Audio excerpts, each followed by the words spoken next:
So guys, আজকে যাব নৈহাটি। অনেকটা লেট হয়ে গেছে, এখন স্টেশনে চলে এসেছি। এই যে পায়রাঙ্গা স্টেশন। এখন যাব টিকিট কাটতে। অনেকটাই লেট হয়ে গেছে আজকে। যাচ্ছি নৈহাটি স্টেশনে, নেমে গেছি।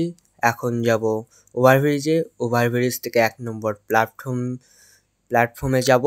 যাওয়ার পর ওইখান থেকে কিছুটা হাঁটলেই বড়মার মন্দির।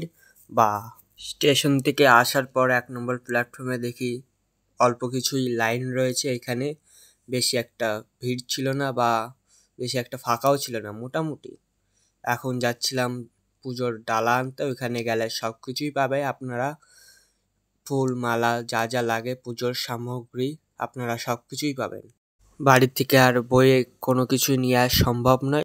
এটা হলো বড় মায়ের মন্দির। বলে না লোকে, ধর্ম হোক যার যার, বড় মার সবার। বড় মা আমাদের রক্ষা করবে সবাইকে, বিপদে আপদে সবসময় পাশে থাকবে বড় মা।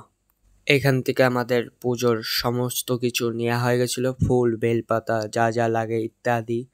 একটা সাজির মধ্যে দিয়েছিল, সব ওখান থেকে দোকান থেকেই পাবেন।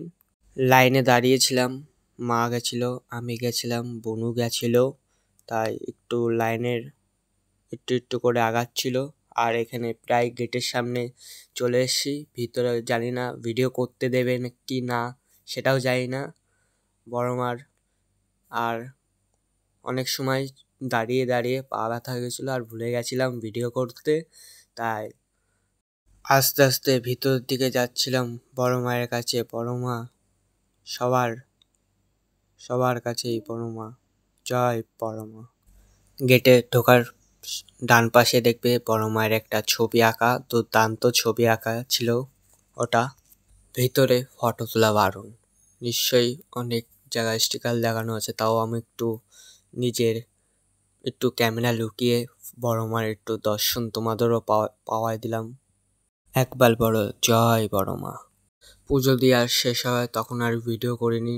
নিশ্চয়ই তুলতাম যদি, সব মন্দিরে একই থাকে, ফটো তোলা নিষেধ। একটু ঘাটের দিকে ঘুরতে গেছিলাম, সেইখানে বড় মায়ের বিসর্জন হয় নৈহাটি ফেরিঘাট।